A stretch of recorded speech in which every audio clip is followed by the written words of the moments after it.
Question बोल रहा है कि the property of a metal to withstand shock और इम्पैक्ट इज कॉल्ड। बोल रहे हैं झटके या संघात को सहन करने के धातु के गुण को कहा जाता है।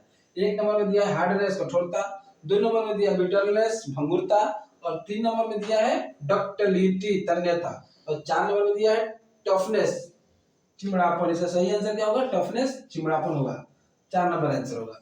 तो हार्डनेस धातु का एक ऐसा गुण होता है जो थोड़ा सा मान लीजिए वो ऐसे बहुत हार्ड रहता है, थोड़ा सा मोड़ने की कोशिश करेंगे तो मुड़ेगा नहीं, डायरेक्ट टूट जाता है। तो इसी को हम क्या करते हैं? हार्डनेस करते हैं, कठोरता। और तीन नंबर दिया डक्टिलिटी, धातु का वह गुण जो खींचने पर तार की तरह पतला हो जाएगा, उससे हम डक्टिलिटी कहेंगे, तन्यता। ये तार के रूप में अगर धातु के अगर मान लीजिए गर्म करके खींचते हैं तो क्या होगा? तार की तरफ फैलते जाएगा तो डक्टिलिटी हो जाएगा। भंगुरता ये बोल रहा है कि धातु के वह गुण जिसमें अगर पीटने के बाद ये भंगुरता, यानी जैसे शीशा है ये भंगुरता होता है, जैसे कास्ट आयरन होता है उसमें चोट मारेंगे तो पूरा छिटा जाएगा, तो ये भंगुरता का गुण होता है। और ये टफनेस ये बोल रहा है धातु का वह गुण जो खींचने ममोड़ने अटने पर टूटता नहीं है, इसी को हम टफनेस कहते हैं, चिपड़ापन। इसका सही आंसर क्या होगा? चिपड़ापन। ये 72 नंबर क्वेश्चन दिया है, select the type of filing at aluminium job. बोल रहा है कि एल्युमिनियम जॉब की फाइलिंग के लिए किस फाइल का प्रयोग करेंगे हम? जब एल्युमिनियम के जॉब है तो हम किस फाइल का प्रयोग करेंगे? तो इसमें दिया हुआ है सिंगल कट फाइल, इसमें दिया है दूसरी कट सेकंड कट फाइल, और तीन नंबर दिया बास्टर्ड कट फाइल, और चार नंबर दिया रास्ट कट फाइल। तो इसका सही आंसर क्या होगा? एकल कट यानी सिंगल कट फाइल। जब भी अगर नरम धातु काटना होता है तो सिंगल कट का प्रयोग करते हैं। सिंगल कट ये जो बास्टर्ड कट फाइल और ये दूसरी कट यानी सेकंड कट फाइल जो ये क्या ग्रेड के हिसाब से दिया हुआ है, तो ये तो होगा ही नहीं। और ये रास्ट कट होता है, ये लकड़ी के लिए होता है, तो ये वाला नहीं होगा। आपको एल्युमिनियम के लिए जब भी बोला जाए तो सिंगल कट, नरम धातु के लिए सिंगल कट इसका सही आंसर। 23 नंबर क्वेश्चन है, is used for the fire caused by electricity in a factory।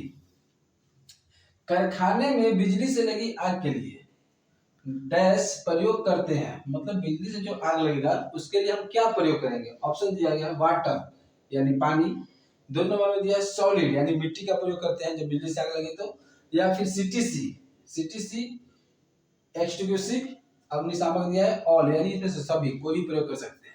इसका सही आंसर क्या होगा कि हम जब बिजली से जब भी आग लगता है कहीं कारखाना में तो हम सीटीसी का प्रयोग करते हैं, सीटीसी अग्निशामक का, यही सीटीसी फायर एक्सटिंग्विशर का प्रयोग किया जाता है।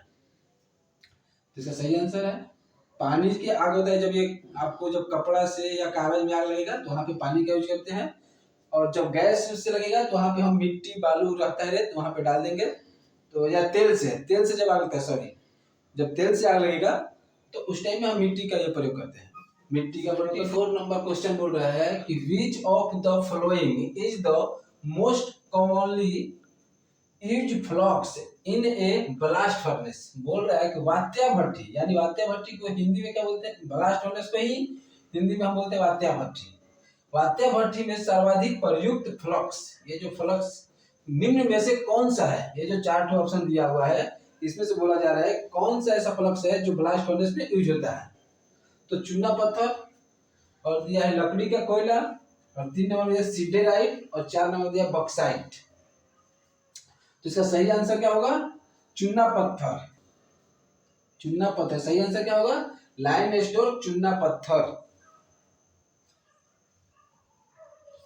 75 नंबर क्वेश्चन बोल रहा है कि in which feet shaft diameter is larger than the hole diameter. बोल रहा है कि किस फीट में शाफ्ट का व्यास छिद्र के व्यास की तुलना में अधिक होता है। बोल रहा है कि ऐसा कौन सा फीट है जिसमें शाफ्ट का जो व्यास है वो होल के व्यास से बड़ा होता है। तो इसका ऑप्शन देख लीजिए, आप दिया हुआ है इंटरफेरेंस फीट व्यक्तिक्रम, और दो नंबर में दिया है क्लियरेंस फीट यानी मुक्तांतर, और इसके तीन नंबर दिया है ट्रांजिशन फीट संक्रमण, और इसमें दिया है ऑल, ये सभी। तो ये देखिए आप इंग्लिश में पढ़ेंगे तो इंटरफेरेंस फीट सबको समझ आता है, व्यक्तिकरण दिया हुआ है, और इधर क्लियरेंस फीट को देखिएगा लिखा है मुक्तांतर। ये कितना शुद्ध हिंदी दिया है, अगर आप नहीं पढ़ेंगे अच्छा से तो समझ में नहीं आएगा। इसलिए इंग्लिश जब भी एग्जाम दे रहे हैं आप हिंदी में दे रहे हैं तो इंग्लिश में देखिए, सही मायने में जब इसका आंसर देखा जाता है तो इंग्लिश से ही लिया जाता है। और इसमें ट्रांजिशन फिट लिया है, संक्रमण लिखा है। इसका सही आंसर क्या होगा? Interference fit. इंटरफेरेंस फिट में क्या होता है कि होल का साइज छोटा होता है और शाफ्ट का साइज बड़ा होता है, तो ये इसी को हम इंटरफेरेंस फिट बोलते हैं, इसी बोल रहा है। और एक क्लीयरेंस फिट के बारे में थोड़ा बहुत समझ लीजिए। क्लीयरेंस फिट में होता है कि कोई जॉब मान लीजिए होल और शाफ्ट होता है, जिसमें जब ये दोनों जाएगा तो जिसमें कोई सटेगा नहीं, मतलब ये पूरा क्लीयरेंस होगा, आसानी से जाएगा, खुलेगा और निकलेगा। और ये क्या होगा? संक्रमण फिट। इसमें क्या होता है? थोड़ा सा प्रेशर होता है, थोड़ा सा इसे प्रेशर देंगे तो थोड़ा बहुत सटेगा, खुलेगा। ये क्या होता है? ट्रांजिशन फिट होता है। ठीक है ना? Among the following which is maximum croissant resistance, बोल रहा है कि निम्नलिखित में से कौन सा अधिकतम जंग प्रतिरोधी है। एक नंबर में दिया आंसर पिग आयरन, दूसरा नंबर दिया कास्ट आयरन, और तीन नंबर दिया रॉट आयरन, और चार नंबर दिया स्टेनलेस स्टील। तो इसको बोला जा रहा है क्रोजोन रेजिस्टेंस, यानी जंग प्रतिरोधी। तो इसका सही आंसर क्या होगा? स्टेनलेस स्टील होगा। स्टेनलेस स्टील में जंग नहीं लगता है। पिग आयरन में भी जंग लगेगा, कास्ट आयरन में भी जंग लग जाता है, और रॉट आयरन में भी जंग लगेगा, लेकिन जो स्टेनलेस स्टील होता है इसमें जंग नहीं लगता है। इसी के लिए बोला जा रहा है कि क्रोजोन रेजिस्टेंस, जंग प्रतिरोधी, मतलब जंग नहीं लगना चाहिए, तो इस मेटल में, स्टेनलेस स्टील में जंग नहीं लगता है। ये 77 नंबर क्वेश्चन बोल रहा है कि what is the shape of Woodruff की। बोल रहा है कि जो शेप होता है वुडरफ की का कैसा होता है? वुडरफ की चाबी का आकार कैसा होता है? तो एक नंबर में दिया हुआ है आयताकार, रेक्टेंगल, और दो नंबर में दिया राउंड एंड टेपर, गोल और टेपर, और तीन नंबर में दिया है सेक्टर ऑफ सर्किल, यानी वृत्त खंड का आकार, और चार नंबर में दिया है स्क्वायर, वर्गाकार। इसका सही आंसर क्या होगा? वुडरफ की आकार कैसा होता है? ये होगा वृत्त की खंड के आकार का होता है। ये सही आंसर ये होगा सी। ये क्वेश्चन हमेशा एग्जाम में आपको पूछेगा, जो भी एग्जाम देने जाएंगे तब उसमें ये मिलेगा, वृत्त के खंड का आकार का होता है। 78 क्वेश्चन नंबर बोल रहा है कि which flux is used for soldering tin sheet. बोल रहा है टांका लगाने के लिए टीन के चादरों के लिए किस फ्लक्स का प्रयोग करें? जो टीन का चादर होगा उसके लिए हम किस फ्लक्स का प्रयोग करेंगे? तो दिया हुआ है एक नंबर में अमोनिया क्लोराइड, दो नंबर में दिया है राल, यानी रेजिन दिया है, रेजिन, और इसमें तीन नंबर में जिंक क्लोराइड, और चार नंबर दिया पेस्ट। तो इसका सही आंसर क्या होगा? Zinc chloride. टीन चादर के लिए क्या होता है? जिंक क्लोराइड का प्रयोग होता है। इसका सही आंसर जिंक क्लोराइड होगा। ये 79 क्वेश्चन बोल रहा है कि what is the value of one vernier division of a vernier micrometer. बोल रहा है कि one vernier division of vernier micrometer, बोला कि एक वर्नियर माइक्रोमीटर के एक वर्नियर डिवीजन का मूल्य क्या होगा?